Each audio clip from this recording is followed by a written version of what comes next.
Pour rivaliser avec les grandes puissances en cybersécurité, la République démocratique du Congo ne peut pas compter sur l'improvisation. Il faut une stratégie claire, ambitieuse, et surtout adaptée à la réalité locale. D'abord, il faut commencer par l'éducation. La cybersécurité ne doit pas être réservée à quelques experts. Elle doit être introduite dès l'école secondaire, puis renforcée à l'université. Les jeunes doivent comprendre les bases. Comment fonctionne Internet, comment protéger ses données, et comment pensent les cybercriminels. Sans cette base, il est impossible de construire une génération compétitive. Ensuite, il faut créer de vraies filières spécialisées. Des universités et instituts en rez-de-chaussée doivent proposer des formations solides en cybersécurité, en programmation, en intelligence artificielle et en analyse des données. Mais attention, pas seulement de la théorie. Il faut des laboratoires, des simulations d'attaques, des projets concrets. Troisième point essentiel, détecter et soutenir les talents. Dans chaque quartier de Kinshasa ou d'ailleurs, il y a des jeunes passionnés d'informatique. Beaucoup apprennent seuls, sans encadrement. L'État et le secteur privé doivent organiser des concours, des hackathons, et offrir des bourses. C'est comme ça que des pays ont construit leurs élites technologiques.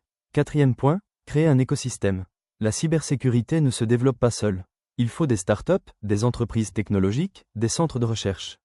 La rez-de-chaussée doit encourager l'innovation locale, au lieu de dépendre uniquement des solutions étrangères. Cinquième point, renforcer la culture de sécurité. Aujourd'hui, beaucoup de cyberattaques réussissent à cause d'erreurs humaines. La population doit être sensibilisée, ne pas partager ses codes, éviter les liens suspects, sécuriser ses comptes. Une nation forte en cybersécurité, ce n'est pas seulement des experts, c'est aussi une population consciente. Sixième point, coopération internationale. Pour rivaliser avec les grandes puissances, il faut apprendre d'elles.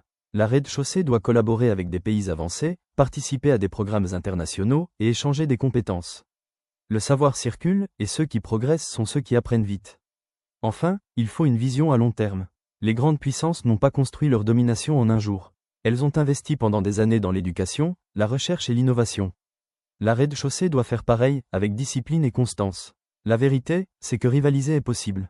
Mais cela demande une jeunesse formée, encadrée et motivée. Parce qu'aujourd'hui, la vraie puissance ne se mesure plus seulement en ressources naturelles, mais aussi en maîtrise du numérique. Et la question n'est plus, est-ce que la rez-de-chaussée peut le faire? La vraie question est, quand allons-nous commencer sérieusement?